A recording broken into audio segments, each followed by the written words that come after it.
하나님의 나라라고 하는 말씀의 제목입니다.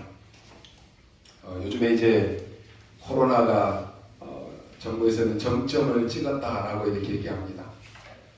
통계에 의하니까 5명 중에 1명은 다 걸렸다 이렇게 얘기해요. 참 안타까운 상황이지만 이제 어제 발표한 거 보니까 2주 후에는 이제 마스크도 벗을 수 있을 것이다 라고 하는 얘기도 했습니다. 눈에 보이면 우리가 대처가 될 것인데 이 바이러스는 눈에 보이지를 않습니다. 그래서 누가 걸렸는지 모르니까 그럴 수밖에 없습니다. 그래서 아무리 조심한다라고 해도 안 되더라고요. 어제 목사님들하고도 이렇게 통화했는데 이제 목사님들도 다 걸렸더라고. 그러니까 점점 5명 중에 1명이니까 다 걸렸어요 이제. 끝까지 여러분들이 마스크 잘 쓰시고 또 건강관리도 잘 하시기 바랍니다. 우리는 세상을 살면서 누구도 참 자유로울 수가 없습니다. 그래서 누구도 장담할 수가 없어요. 나는 건강에 대해서 장담한다. 그런 사람도 어느 날 갑자기 죽었다라고 나오더라고요. 나는 너무너무 행복하다. 그렇게 장담했던 사람도 어느 날 자살해버리더라고요. 장담할 수가 없습니다. 그 어떤 것도 우리는 안심할 수 없는 이러한 불확실한 시대를 우리가 살아가고 있습니다. 그래서 우리가 이 보호자의 축복을 모른다라고 하면은 얼마나 어려운 시대를 살아야 되느냐라는 생각을 하게 됩니다. 우리가 기도할 때마다 하나님은 보호자의 축복으로 지금도 역사하고 계십니다. 아브라함은 어려움이 왔을 때 그가 숲속에 들어가서 제단을 쌓고 24 하나님을 바라봤습니다. 개인의 보호자와의 축복을 누린 것입니다. 하나님은 그 문제를 해결하시고 하나님의 살아계심을 아브라함에게 보여주셨습니다. 이것은 아브라함이 노력을 많이 했다 그런 거 아닙니다. 노력하라 그런 말이 아닙니다. 하나님의 방법으로 하나님은 아브라함에게 가병 318명을 주셔서 전쟁에 승리하게 합니다. 다니엘에게 죽음의 위기가 다가왔습니다. 그런데 다니엘은 상관이 없습니다. 왜냐? 평상시 다니엘이 어떤 사람이다라고 하는 것을 보여주는 말씀이 있습니다. 하루에 3번씩 전에 하던 대로 예루살렘을 향하여 감사하며 기도했다 그랬습니다. 평상시 하나님을 향해서 내가 집중할 수 있다. 평상시 내가 하나님을 향하여서 감사하며 기도할 수 있다. 그런 사람은 어떤 위기, 어떤 문제가 와도 상관없습니다. 무슨 말입니까? 개인이 보호자의 축복을 누리고 있었다라고 하는 것입니다. 하나님은 천사를 파송해서 일을 이루셨습니다. 그래서 우리가 기도한다라고 하는 것은 보호자의 축복을 누리는 영적 상태를 만드는 것입니다. 이 기도가 어디에서도 되는 것이 하나님이 가장 기뻐하시는 일입니다. 이슬람은요, 하루에 5번씩 정시 기도를 합니다. 이 사람들은 어디에 가서든지 장소 구애받지 않습니다. 그러다 보니까요, 우리 그 공항에 가서 보면은 큰 공항들마다 모슬렘 기도처들을 다 만들어 놨다니까요. 그래서 이 사람들은 거기에 가서 그 공항에 비행기 뜨는 그 시간에도 가서 기도하는 거예요. 어떤 상황에서도 이 사람들은 합니다. 전혀 다른 사람 의식하지도 않습니다. 그러니요, 이 사람들이 지금 전 세계를 장악하고 있는 거예요. 예수님께서 40일 금식기도 하시고 마귀의 시험을 받으셨습니다. 첫 번째 메시지가 뭐였습니까? 마태복음 4장 17절에 보니까 그때에 예수께서 비로소 전파하여 이르시되 회개하라 천국이 가까이 왔느니라 하시더라 그랬습니다. 보호자의 축복을 말씀하시는 것입니다. 우리가 이 땅에 살면서 세상의 것만 바라보고 산다라고 하면은 그 사람은 비참한 인생이 되는 것입니다. 보호자의 축복이 나에게 누려지고 우리의 가정과 우리의 후대와 우리의 일터에 우리 교회에 임해야 되는 것입니다. 그래서 우리가 기도하는 것은 바로 이 보호자의 축복이 나에게 임하도록 기도하는 것입니다. 우리가 만약에 기도하지 않는다 그러면 나도 모르게 흑암에 덮치는 것입니다. 신앙생활하면서 보호자의 축복을 내가 누리지 못한다. 결국은 신앙생활에 실패하는 것입니다. 당장 망하고 당장 문제가 오고 그러면 아이고 무섭네 해서 막 다 한 거예요. 그런데 망하는 줄도 모르고 흑암이 덮이는 줄도 모르고 서서히 덮이고 서서히 망하다가 어느 날 완전히 망하고 완전히 실패해버리는 것입니다. 이게 무서운 거예요. 구원은 바뀌지 않지만 결국은 사단에게 이용당합니다. 결국은 사단에게 속고 그래서 망하는 것입니다. 영적 세계와 보호자의 축복은 눈에 안 보이게 믿음으로만 알게 됩니다. 눈에 안 보이지만 영적 세계는 실제합니다. 어떤 사람은 귀신이 보입니다. 그런데 보통 사람들 눈에는 귀신이 안 보입니다. 보이는 사람은 어떻습니까? 귀신이 눈에 보이니까 시달립니다. 무서워합니다. 이 보이는 사람에게 있어서는 그게 실제예요.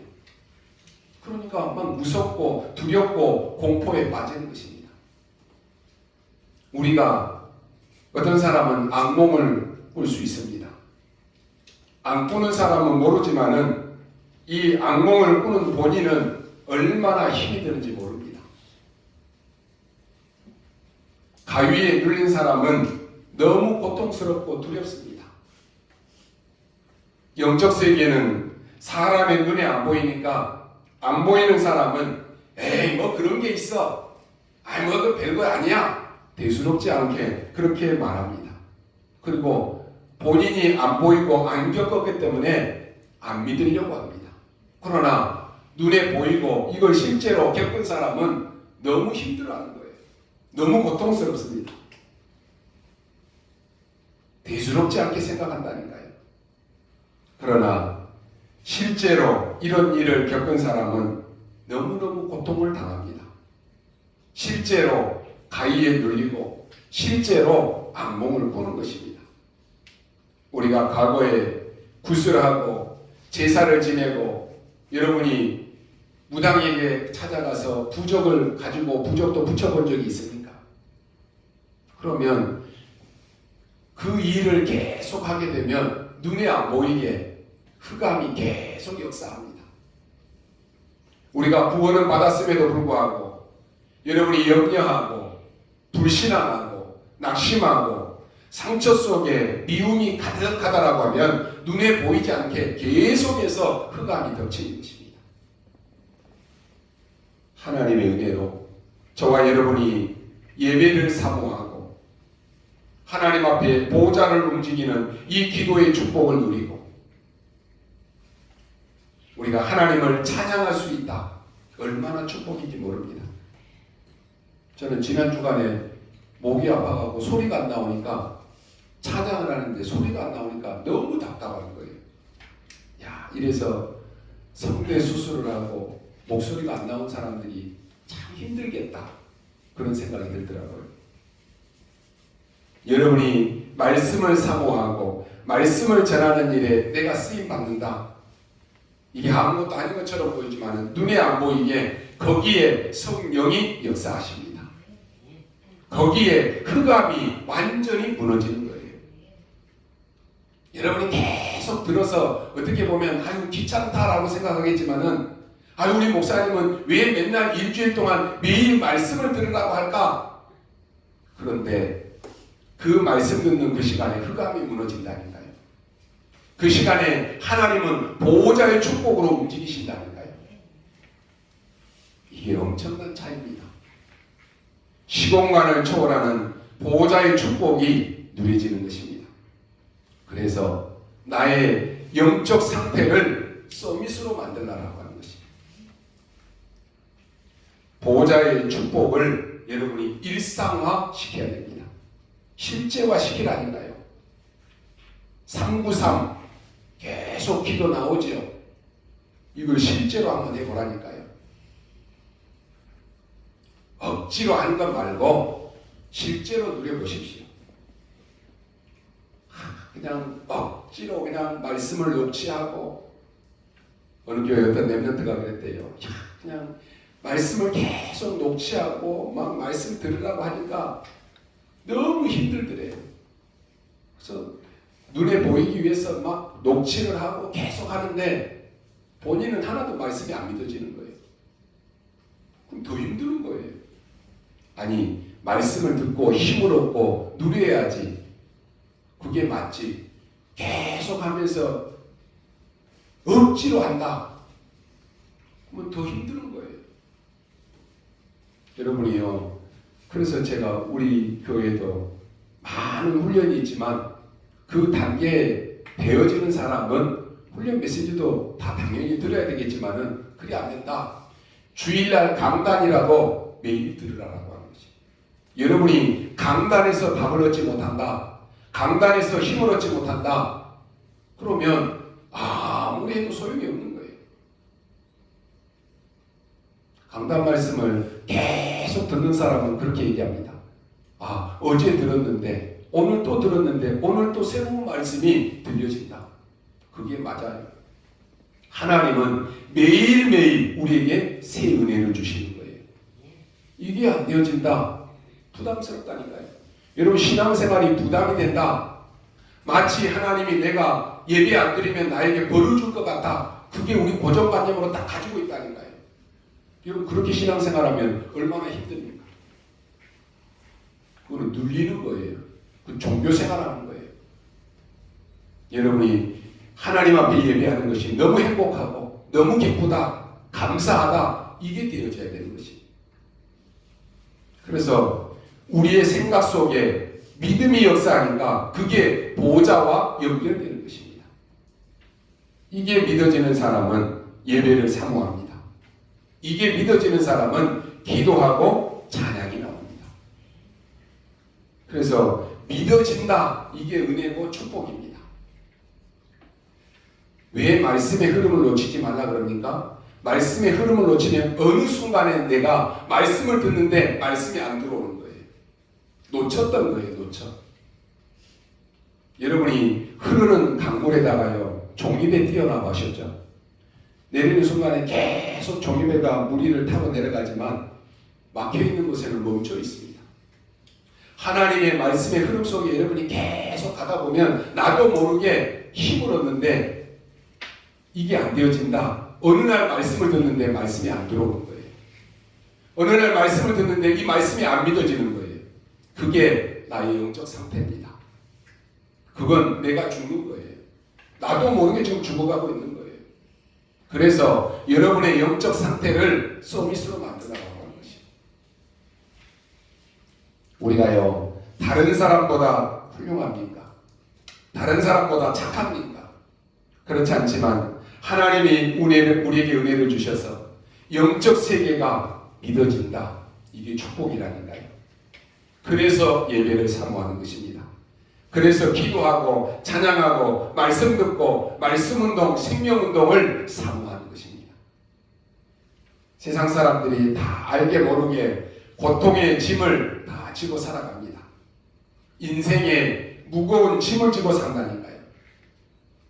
우리의 인생을 돌아보면 가난한 집에 태어나서 고생 많이 하고 살았습니다. 질병 가운데 우한 질고가 끊임없이 있었습니다. 그러니 그 삶이 늘 불편한 것입니다. 가난은 불편한 것입니다. 병이 들어서 고통스러워하는 것을 보면 얼마나 힘듭니까? 내가 아프지는 않지만 다른 사람이 아픈 거 보면 힘들다니까요. 그러니까 자꾸만 우리는 어떻습니까? 피하고 싶습니다. 그리고 다른 사람은 다 괜찮은데 나만 괜히 불행한 것 같습니다. 성경은 말씀합니다. 수고하고 무거운 짐진 자들아 다 내게 오라. 내가 너희를 쉬게 하겠다라고 말씀합니다. 예수님께서는 목자 없는 양과 같이 유리방황하고 있다라고 말씀합니다. 그래서 지난 시간에 뭐 했습니까? 추수할 일꾼이 적으니 추수할 일꾼을 보내달라고 기도하라 이렇게 했습니다. 모든 성도는 70지역을 놓고 기도하시기 바랍니다. 그러면 반드시 그 현장에는 70제자가 나옵니다. 70제자 나오면 70현장을 만들 수가 있습니다. 그래서 여러분이 사람들이 올 수 있는 다락방, 그게 플랫폼을 만들어야 되는 것입니다. 사람들도 가만히 보면요, 다 어떤 사람은 사람들이 막 모이는 사람이 있어요. 어떤 사람은 왔다가도 가버리는 사람이 있어요. 어떤 집들은 보면은 막 사람들이 왁자지껄하게 막 왕래가 계속 있는 집이 있어요. 어떤 집들은 평생을 사는데도 한 번도 누가 찾아온 적이 없어요. 친척도 가족도 온 적이 없어요. 전도자는요, 여러분의 집이 플랫폼이 되어야 되는 것이, 여러분 개인이 플랫폼을 만들어야 되는 것입니다. 우리 인생이 영혼을 살리고 후대를 키우고 교회 세우는 이 일에 쓰임받는 것은 뭐라고 했습니까? 어린아이에게 냉수 한 그릇 주는 것도 그 상을 잃지 않을 것이다 라고 말씀했습니다. 그 축복이 임하는 것입니다. 지금 우리 현장에는 눈에 보이지 않게 귀신에게 시달리는 사람 많습니다. 귀신에게 속고 있는 사람 많습니다. 재앙과 질병에 빠져서 죽어가는 사람 많습니다. 완전히 흑암에 빠져서 어둠 속에 살고 마음이 병든 사람이 너무너무 많습니다. 이들 중에 하나님이 선택하신 사람이 반드시 있습니다. 이들 중에는 하나님이 구원 주시기로 작정된 사람이 반드시 있습니다. 그래서 우리가 중보기도 하고 축복기도 하면서 인도받는 것입니다. 하나님이 누디아의 마음에 문을 열어서 바울의 말을 듣게 하셨다는 것입니다. 창세 전에 준비된 자입니다. 이것을 찾는 것이 바로 전도 현장입니다. 여러분의 현장에 이런 자가 있다는가요? 왜 안 보이느냐? 여러분 눈을 딱 감고 있으니까 안 보이는 거예요. 아예 찾을 생각도 안 하니까 안 보이는 거예요. 여러분이 전도자가 맞다면 여러분의 현장에 반드시 예비된 자, 구원 주시기로 작정된 자, 하나님이 숨겨놓은 자 있다는가요? 크로스비라고 하는 사람이 어릴 때 돌팔이 의사가 주는 안약을 넣고 눈이 실명돼 버렸습니다. 그때부터 그리스도 언약을 붙잡고 이 크로스비는 기도하는 것입니다. 그런데 어떤 사람도 할 수 없는 응답을 이 크로스비가 받았습니다. 그걸 보고 하나님의 나라라고 이렇게 말합니다. 여러분에게 어떤 고민이 있다라고 할지라도 괜찮습니다. 여러분이 하나님의 나라라고 하는 이 응답을 누리면 해결되게 되어 있습니다. 오늘 예배드리고 있는 중에 하나님은 여러분의 현장에 응답하십니다. 너무나 큰 위기를 만나가지고 초대교회가 기도하고 있었습니다. 그 시간에 하나님은 그 초대교회와 사도들을 핍박했던 그 핍박자 헤롯왕을 불러가 버렸습니다. 성경에는 이렇게 기록합니다. 주의 사자가 친히 충이 먹어 죽으니라 라고 기록합니다. 오늘 굉장히 중요한 말씀을 예수님이 하십니다. 눈도 보이지 않고 귀도 들리지 않는 귀신 들린 자를 예수님이 고치셨습니다. 귀신이 들린 병이 있어가지고요. 이 사람이 얼마나 이상한 짓을 많이 하겠습니까? 거기다가 눈도 보이지를 않습니다. 한번 상상해 보십시오. 말을 못한다라고 하는 것은 지금 말을 들을 귀가 듣지를 못한다라고 하는 거예요. 남의 말을 듣지를 못할 거 아닙니까? 그러니까요, 막 이상한 소리를 내면서 눈도 안 보이니까 막 더듬으면서 온갖 막 소리를 질러대는 것입니다. 말할 줄 모르니까 우리처럼 이렇게 얘기하는 것이 아니라 얼마나 막 이상한 괴성을 질렀겠습니까? 오늘 이 사람이 여러분의 자녀라고 한번 생각해 보십시오.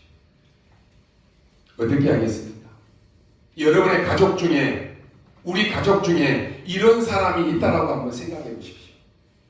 여러분 어떻게 하겠습니까? 이걸 지금 예수님이 고치신 것입니다. 그랬더니요, 바리새인들이 예수님을 보고 이렇게 얘기합니다. 저 사람이 귀신 들린 왕인가 보다. 안 그러면 어떻게 귀신을 저렇게 쫓아낼 수 있겠느냐라고 이렇게 얘기합니다. 그때 예수님의 대답입니다. 또 한쪽에서는 뭐라고 말합니까? 깜짝 놀라면서 야, 그야말로 이 사람은 다윗의 자손이다 라고 이렇게 말했습니다. 오늘 본문에 그랬잖아요. 깜짝 놀라면서 다윗의 자손이 아니냐 이렇게 얘기했습니다. 그런데 아무 소용이 없습니다.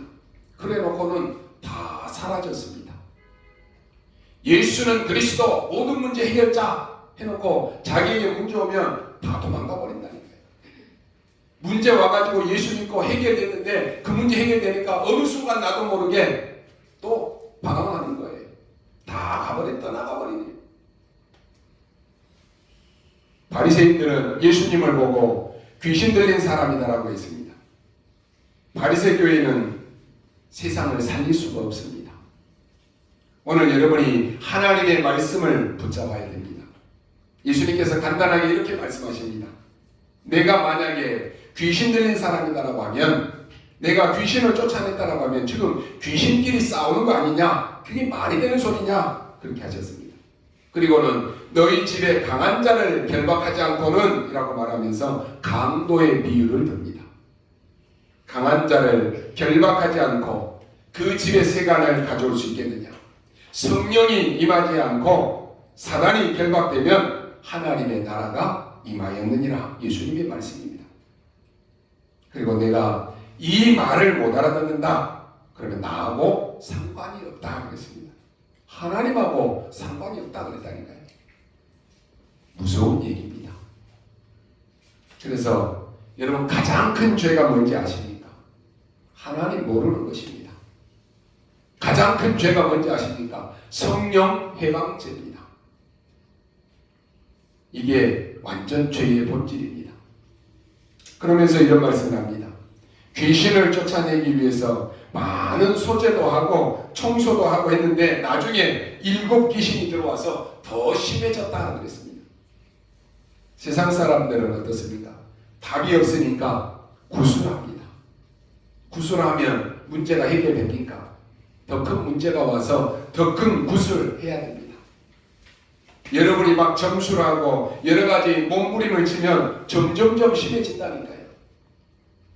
왜 여러분 굿하지 말고, 왜 여러분이 사주팔자 이 정운명 그거 하지 말라고 합니까?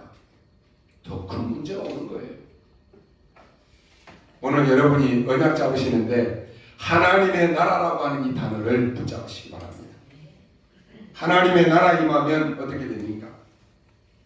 오늘 여러분이 예배하는 시간에, 기도하는 시간에 하나님의 나라 이 언약을 붙잡았는데 응답은 그 뒤에 따라오는 것입니다. 오늘 여러분이 실패하고 또 너무 답답해하고 너무 어려움이 왔다. 그럼 당장 망하는 거 아닙니다. 내가 계속 그것을 나도 모르게 누리고 있고 생각하고 있으면 반드시 멸망은 따라옵니다. 어떤 사람들 보면 그러죠. 오지도 않는 문제를 미리서 막 앞당겨서 염려하는 사람이 있어요. 반드시 응답 온다니까요. 반드시 멸망은 따라옵니다. 그래서 성경은 뭐라고 합니까? 항상 기뻐하라. 쉬지 말고 기도하라. 범사에 감사하라고 말씀합니다. 오늘 여러분이 첫 번째 붙잡아야 될 것이 뭡니까? 여러분이 예수 그리스도를 만나는 순간에 하나님의 나라가 임하는 것입니다. 여러분이 그리스도 언약을 잡고 체험하는 순간에 성삼위 하나님의 역사가 일어나게 되어 있습니다.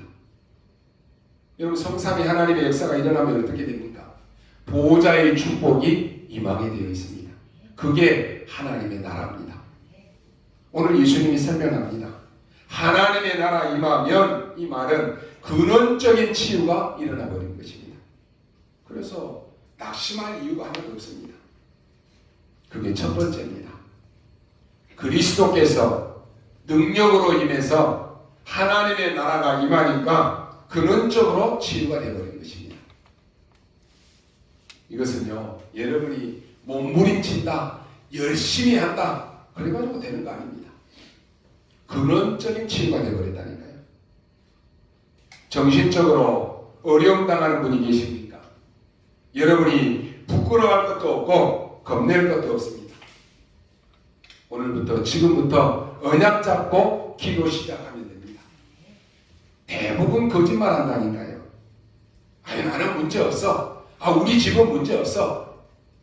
거짓말이에요. 하나님의 나라 임하면 근원적으로 치유가 되어버립니다. 정말로 그리스도를 체험하는 순간 근원적인 것이 없어져 버린다니까요. 우리가 그 사람을 고치려고 하면 복잡한데 예수님은 간단하게 고치셨습니다. 두 번째로, 그리스도께서 주시는 그 말씀을 붙잡고 기도할 때 성령이 역사하고 사단이 결박되면 하나님의 나라 임하였느니라 하였습니다. 여러분이 구원받는 순간에 그것과 사실은 끝나버린 것입니다. 정말로 이 사람이 그리스도를 만나는 순간 끝나는 것입니다. 그래서 여러분이 만나는 사람이요, 그리스도로 끝나도록 만들어야 됩니다. 백날 좋은 얘기 다 해놓고도 이 사람이 그리스도로 끝이 안 났다, 그건 안 되는 거예요. 단지 예수님께서 지금 귀신을 쫓아내버린 것입니다. 여러분에게 성령이 임하면 이 흑암은 완전히 결박되어 버리는 것입니다. 그게 두 번째입니다. 그리스도 체험하는 순간 근원이 치유되면서 여러분이 정말로 성령이 임하고 흑암이 결박되어 버리면 이 영적인 병이 없어져 버리는 것입니다. 고질적인 영적인 병, 이게 안 없어진다니까요. 없어져 있다 하면서 어느 날 보면 또 드러나고 계속 들어가는 거예요. 그리스도 정말로 만나버리는 순간 끝납니다. 꼭 여러분이 기억하시기 바랍니다. 그래서 아무리 열심히 하고 몸부림쳐도 주인이 바뀌지 않는다, 그러면 요한복음 8장 44절 이 속에 있는 것입니다.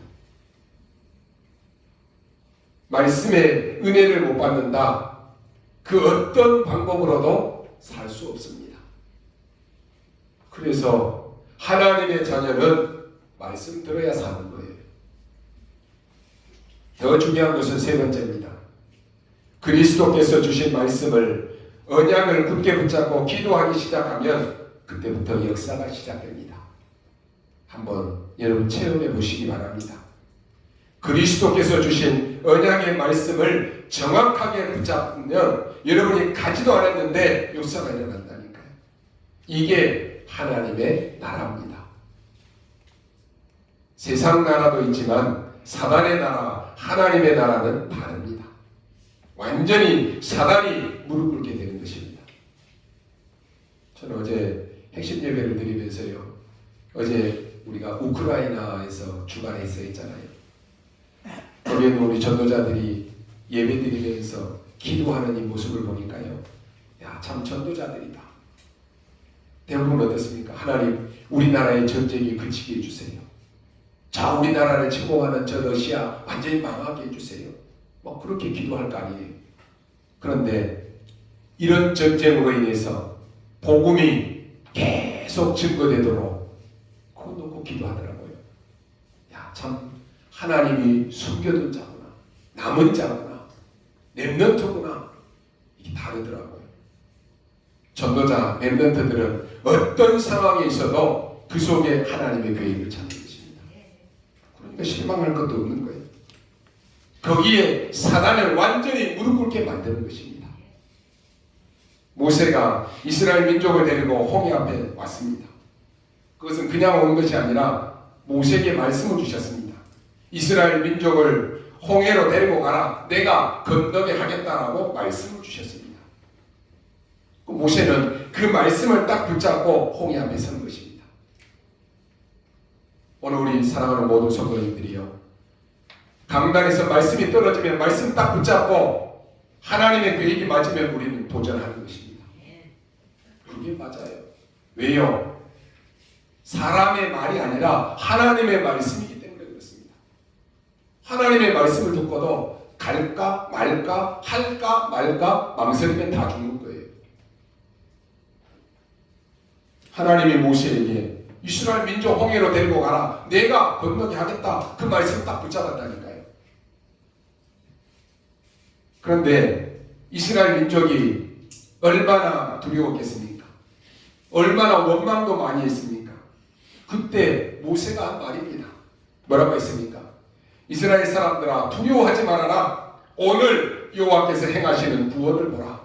그리고 가만히 서서 여호와께서 너희에게 행하시는 이 구원을 보라라고 말씀합니다. 왜 그런 줄 아십니까?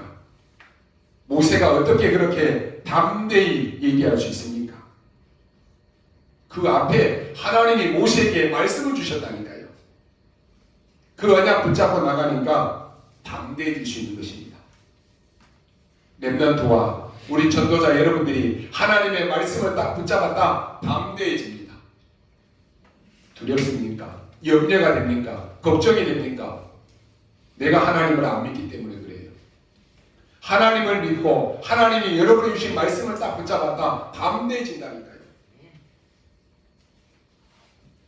뭐라고 말합니까? 출애굽기 14장 19절에 보니까 홍해를 건너고 난 뒤에 모세 앞에 주의 사자가, 모세 뒤에 주의 사자라고 말씀합니다. 이게 하나님의 나라입니다.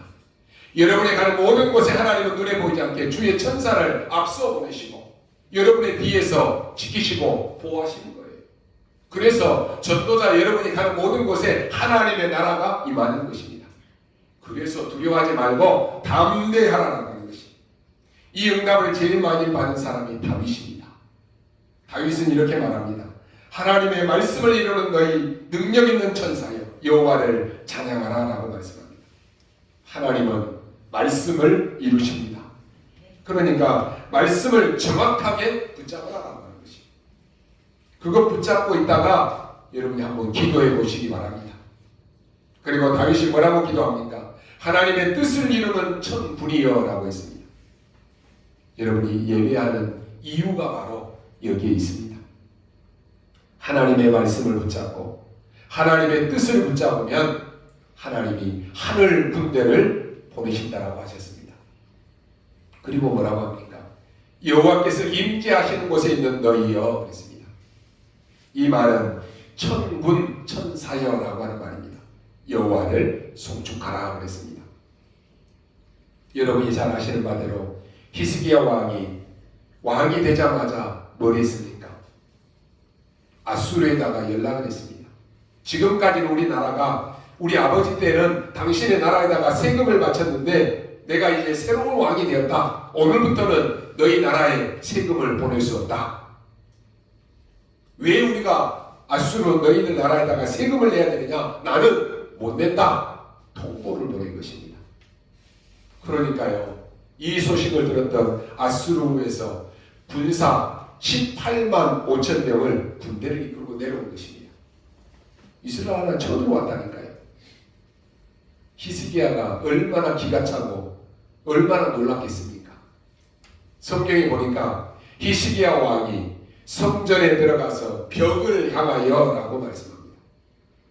벽을 왜 바라봅니까? 사람 볼 것 아니에요. 그래서 벽을 향하고 밤새도록 기도하는 것입니다.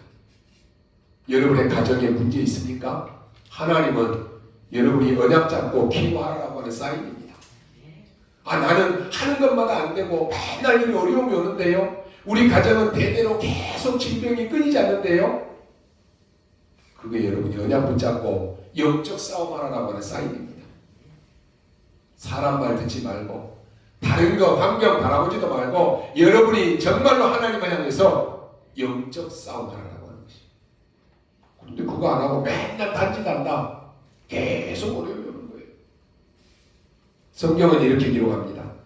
열왕기하 19장 35절에 보니까 그날 밤에 라고 되어 있습니다. 언제입니까? 히스기야 왕이 벽을 향해서 하나님 앞에 기도하는 그 밤입니다.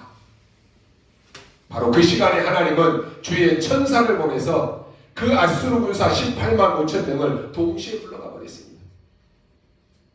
그걸 보고 하나님의 나라 그럽니다. 여러분이 우리가 모여서 합심해서 기도할 때 기적이 일어나는 거예요. 눈에 안 보이니까 여러분 우습게 보이죠. 기도한다라고 되나 생각하죠. 그 믿음대로 그 사람은 응답 오는 거예요. 그래, 나 한 사람이라고 온전히 언약 붙잡고 기도해야지. 그때 그가 무너지는 거예요. 오늘 여러분이 언약 딱 잡으시기 바랍니다. 초대교회는 이단의 누명을 섰습니다. 사도들을 다 잡아 죽였습니다. 물론 베드로도 잡혀서 감옥에 갔습니다. 그날 밤에 중직자들이 모여서 기도했다니까요. 성경은 이렇게 기록합니다. 사도행전 12장 25절에 그날 밤에 주의 사자가 친히 헤로드 왕이 충이 먹어 죽으니라 그랬습니다. 하나님은 군대까지도 보낼 필요가 없는 거예요. 우리도 다 부름을 받을 때 주의 천사가 와서 부름을 받습니다.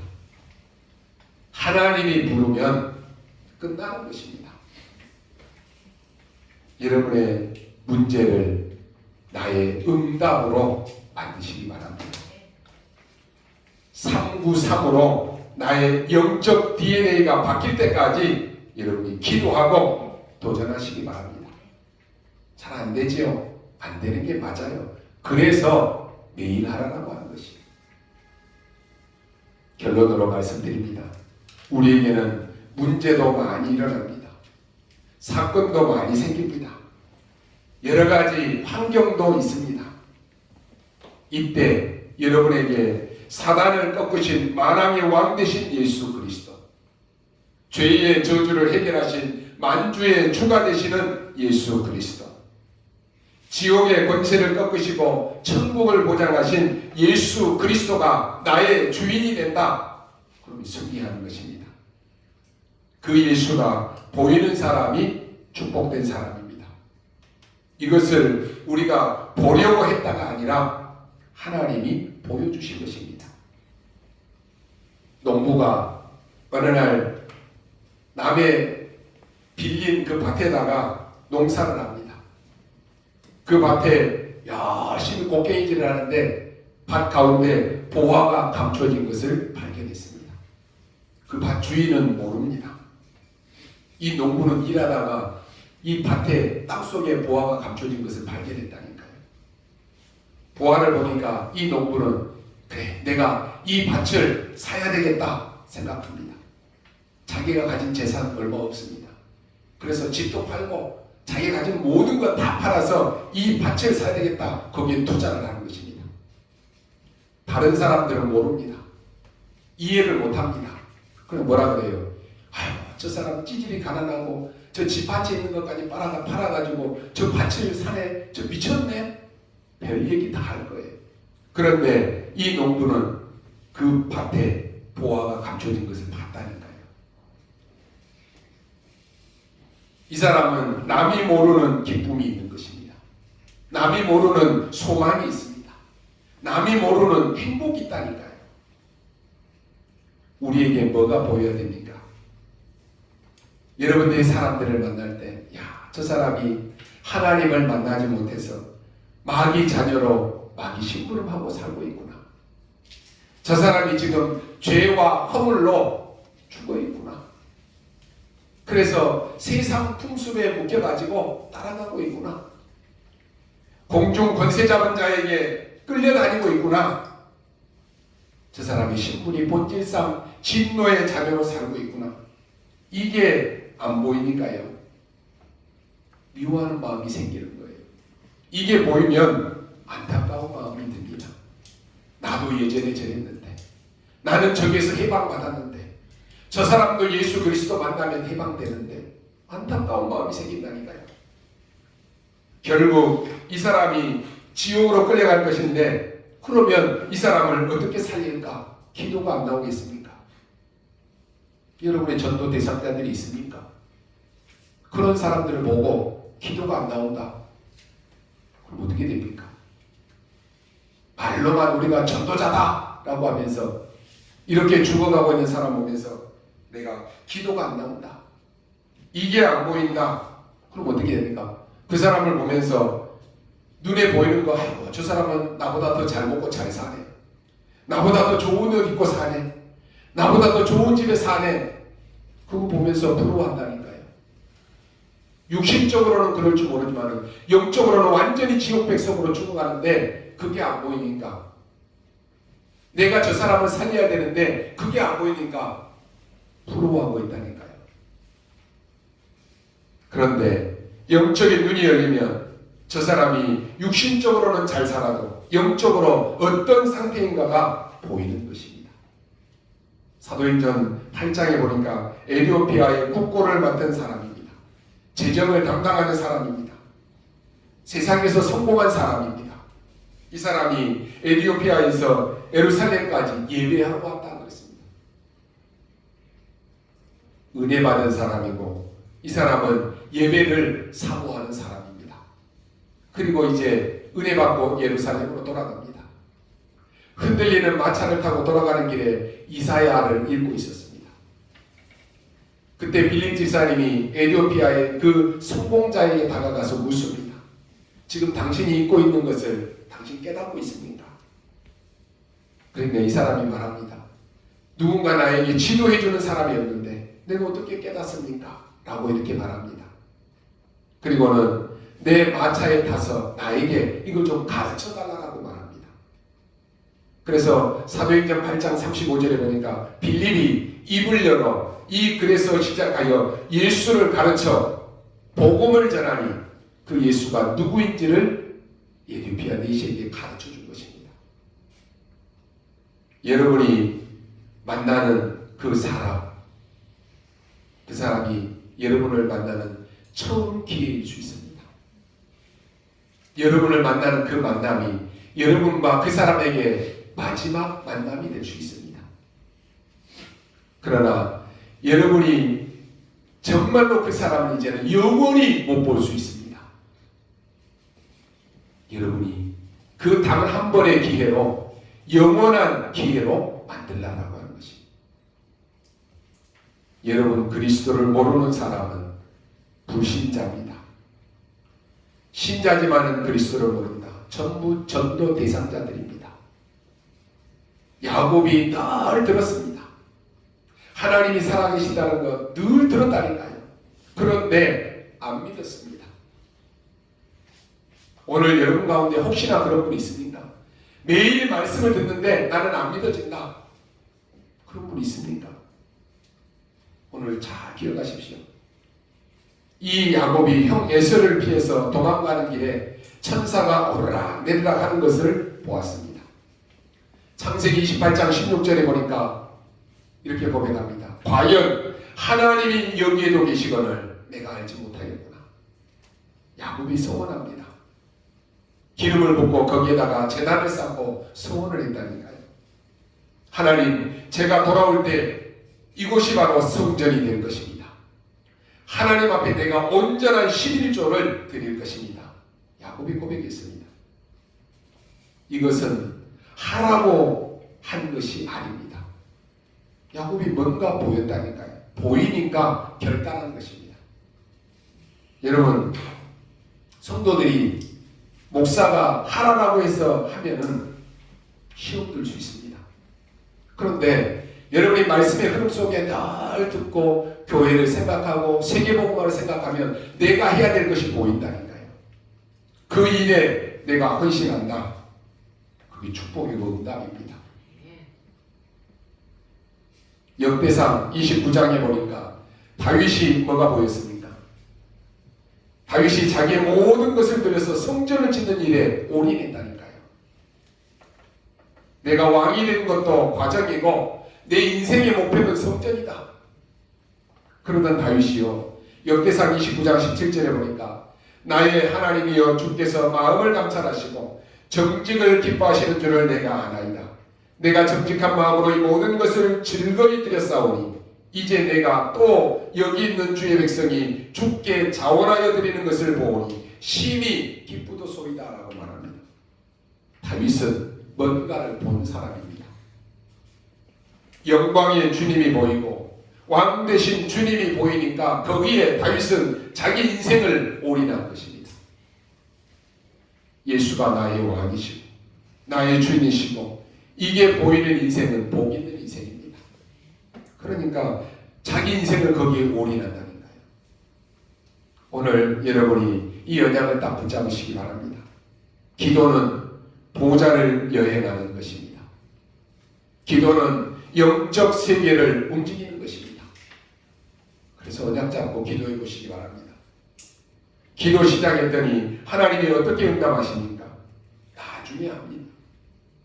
여러분이 그냥 하나님의 나라가 내게 임하도록 기도만 했을 뿐인데 나는 달라라고도 안 했는데 하나님은 우리에게 건강도 주십니다. 하나님의 나라가 내게 임하고 이걸 우리가 달라라고도 기도 안 했는데 하나님은 세계문, 경제문을 다 여신다니까요. 오늘 여러분이 언약 붙잡고 기도하는 순간에 하나님은 주의 군대를 여러분의 산업처에 분명히 보내시는 것입니다. 대부분 안 믿는데 믿으시기 바랍니다. 그리고 포기하지 마시기 바랍니다. 포기하지 말아라고 하는 말은 끝까지 하라라고 하는 말이 아니고 내게 하나님이 역사하실 때까지 하라라고 하는 것입니다. 올해 여러분이 계획했던 것 잘 안 된다라고 지금 포기했습니까? 포기하지 마시고 하나님이 나에게 역사하실 때까지 도전하십시오. 그래서 근심하지 말라는 것입니다. 여러분이 계속 근심, 염려하고 있으면 금방 무너지는 것이 아닙니다. 나중에 분명히 흑암이 몰려온다는 거예요. 그런데 내가 언약 붙잡고 하나님의 나라 누리는 이 기도만 하고 있었는데 분명히 역사가 일어나게 되어 있습니다. 오늘부터 이번 주간에 이 언약으로 새롭게 시작하시기를 주님의 이름으로 축원합니다. 기도하겠습니다. 하나님 감사합니다. 오늘 사랑하는 주의 백성들이 하나님께서 우리에게 약속하신 것을 놓치지 않게 하여 주옵소서. 예수님께서 감람산의 제자들을 부르시고 하나님의 나라의 일을 40일 설명했던 것처럼 그 언약이 오늘 우리 아름다운 교회 모든 성도들의 언약이 되게 하여 주옵소서. 이번 한 주간 하나님의 나라를 사실적으로 누리게 하여 주옵소서. 감사를 드리며 살아계신 우리 구주 예수 그리스도 이름으로 기도하옵나이다. 아멘.